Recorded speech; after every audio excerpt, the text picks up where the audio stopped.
Okay, so this is where we left off on our last video. We talked about the events leading up to the Declaration of Independence. We talked about how we had to fight the French and Indian War. It was the British, we were the British at the time. British fought against the French and the Indians.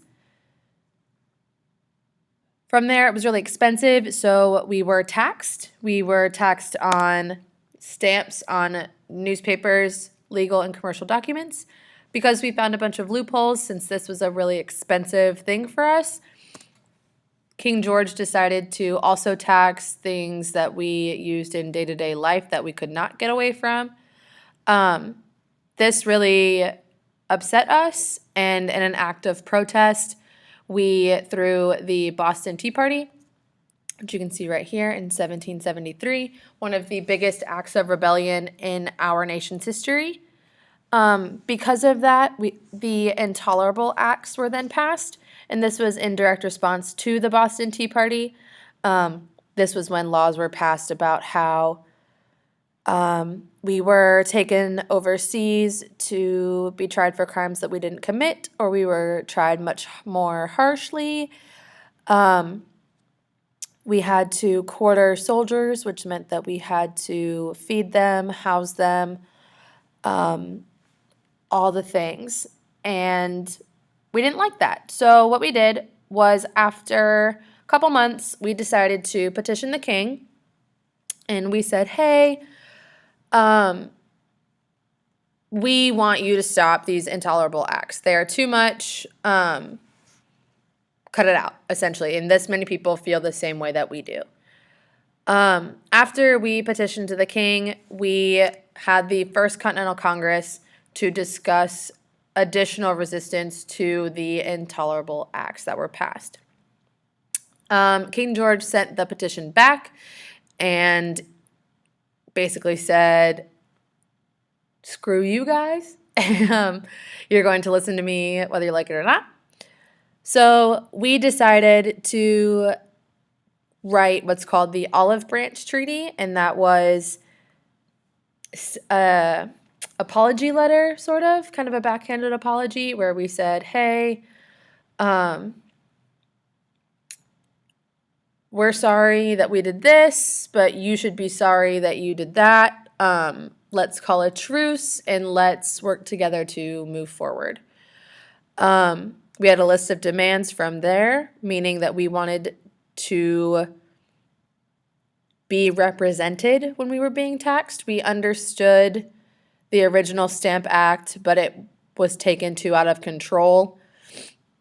And we just wanted to be represented. And that was the biggest reason for our protests. And then it's just spiraled since then. After we wrote that treaty, we quickly created the Second Continental Congress. And this was where we created the Continental Army and appointed George Washington as the Army's commander-in-chief. We were prepared to fight against the British if they did not come to terms with our Olive Branch Treaty. Spoiler alert, they did not come to terms with our Olive Branch Treaty, so we wrote the Declaration of Independence and broke up with Great Britain. Okay, so that's where we last left off in that video. Thank you again for your patience, because it's really hard to lecture at nothing. But so now you should be on day 6, where you should be taking notes over 5L and 6 through 6R. 5L is just a comparison chart between what Congress could do and could not do under the Articles of Confederation. So what they could do are very normal things, and it looks like a pretty decent government, where they could borrow or request money, declare war, declare peace, make treaties, establish post offices, all of these different things. Coin money means that they can create their own money. They can add its own weights and measures, meaning how much is this piece of paper worth in terms of items and services. And then on the right-hand side, looking at what they could not do. And there were a lot of things that the Articles of Confederation could not do. Also recognize this word right here, confederation. Okay? Confederation, remember, is an alliance between independent states. So all of the states had the power, right? A confederation, if we go all the way back, shows that we have the power in the states. So while the national government could borrow or request money, they did not require it.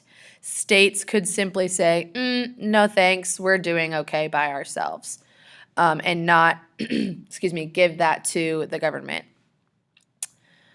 They couldn't establish an executive branch, president, or king. They were really scared about having a national government, a federal government, because they fought for years to get out from underneath a tyrant, meaning King George. So, yeah, that makes sense. They could not collect taxes. We were nervous, again, about taxation without representation. States handled this on their own. This one is my favorite. Force anyone to abide by the law. Interesting. And then we have these last two. This first one, pass any law without the consent of 9 states. So that is a supermajority. And while it's good in in theory, it's not that great in practice, because when let's say that you and your friends and family get together, there's 13 of you, and in order to agree on somewhere to eat, 9 of you have to completely 110% agree. Not just, what I have my reservations, but I'll go. No, meaning at least 9 people have to completely and totally agree on one place to eat. That's going to be really hard to do. And then same with this second bullet, amending the articles without the consent of all 13 states. That's even worse. When was the last time that you got together with 13 people or 12 other people? 13 would be including yourself. And all of you agreed on where to eat. Yeah, it's really hard. So it's almost impossible, which is not good. This is John Adams, and he's saying, "What the Franklin?" He's a little upset at how bizarre this Articles of Confederation is. He later ends up being one of the framers for the Constitution, which was the governing body after the Articles of Confederation. This is a cutout right here. So again, feel free to draw this if you would like, but also realize that you will be getting it when you return. Okay, so all it does is it shows on this side, the left side, if you turn your head, I guess, the left side or the bottom side, shows the weakness of the Articles of Confederation, and then directly shows its result. So for example, they could not collect taxes, which we could see here, and the result of that is that money requests were not always honored by the states, and so there was no national income for them to therefore maintain an army, maintain a navy, make treaties, regulate affairs, post offices, all those things. They were broke. They didn't have any money, and states didn't have to give it to them. So that was a weakness, and then also a result of it. Okay? All right, and then 6.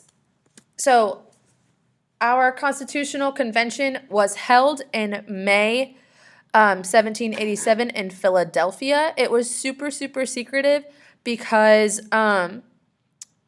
they were facing treason. They could have gotten in a lot of trouble and could have been hanged for creating this new government. So we had 2 separate plans. We had the Virginia plan and the New Jersey plan. The easiest way to study these and the difference between these is to learn one really, really, really well. So then that way when you're presented with, is this statement Virginia or New Jersey? You'll be able to kind of It's like a 50-50 shot, right? If you know that that's not the Virginia plan, then that means that it has to be the New Jersey plan, right? Okay, so these go back and forth. So I'll just put a couple up at a time. Virginia plan was supported by larger states, and New Jersey plan was supported by smaller states. Easy way to remember that, Virginia is bigger than New Jersey, so therefore it would want to support itself. Virginia plan says that the government should have a strong national legislature with an upper and lower house. We have an upper and lower house now. The lower house is the House of Representatives, and the upper house is the Senate. This plan said that the lower house would be chosen by the people, meaning us voters, and that the upper would be chosen by the lower house. So the House of if this is what we went through with, it would say that the House of Representatives would then choose people to go into the Senate. That's not what happens. We directly elect both of those, but I'll get into that in a second. New Jersey plan said that government would have a unicameral legislature, meaning one house, and that it would be equal representation. One state gets one vote. Virginia plan says that legislature would have power to bar any state law that's unconstitutional. And the New Jersey plan says that the nation would continue as a confederation, as an alliance of independent states. The Virginia plan wants more so federalism, right? Because this is the national government that would be able to prohibit a state law from going against a federal law. So that's creating that equal power, right? That federal style of government, federalism. This is a confederation style of government to continue and just be independent states. New Jersey plan said that they can still have taxes. Virginia plan wanted a strong executive chosen by the legislature, so they wanted a more parliamentary style relationship. Again, remember the standards of government that which we classify governments, and one of them being the legislative branch, relationship between the legislative branch and the executive branch. This is that parliament style relationship. It's on page 2R. New Jersey plan wanted a weak executive consisting of more of an oligarchy, more group of people that would also be elected by the legislature. And then they both wanted a national judiciary. However, the Virginia plan wanted it appointed by the legislature, and the New Jersey plan wanted it appointed by the executive. So we had to create a bunch of different compromises. We're going to talk about 3 of them. This first one is the Connecticut Compromise. It's also known as the Great Compromise. And this is what we have in place now. We have the House of Representatives, abbreviated as the House or as HOR, and they are based on population. They are the lower house. The Senate is based on equality, so each state gets 2 senators. Congress is allowed to impose taxes, but all tax bills must originate in the House.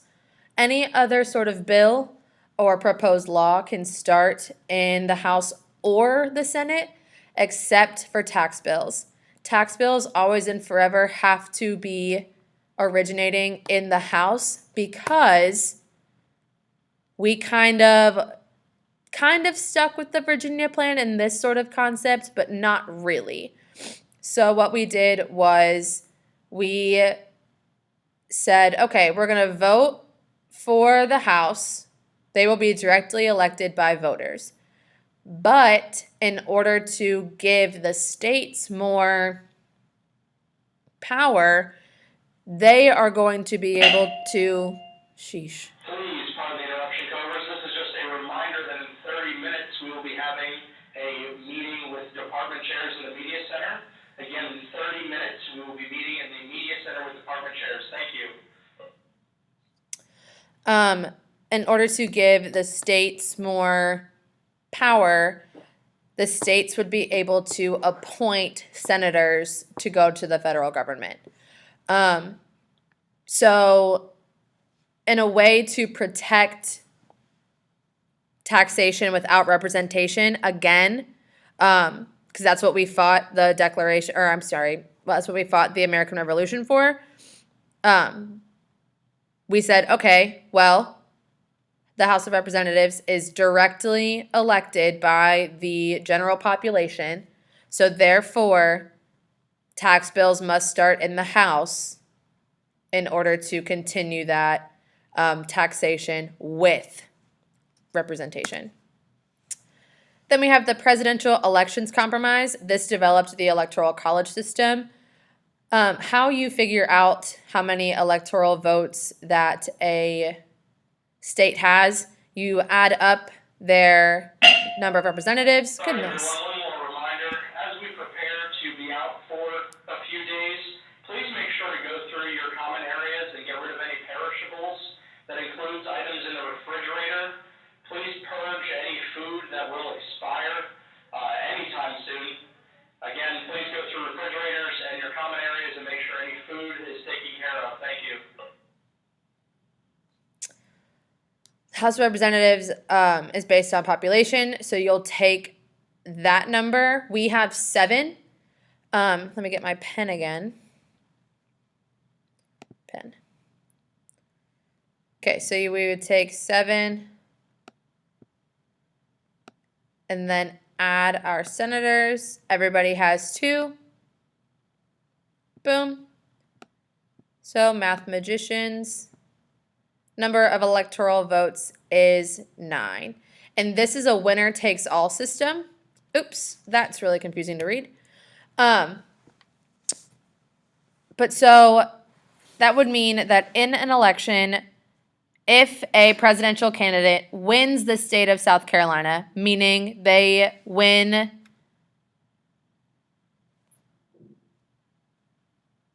the state election, I don't want to confuse you, because it's not a general correlation with the popular vote.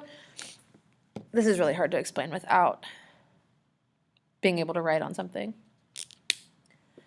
But so this number 9 right here goes into a giant collection of all of the electoral votes across the country. There are 538 total electoral votes. Here we go.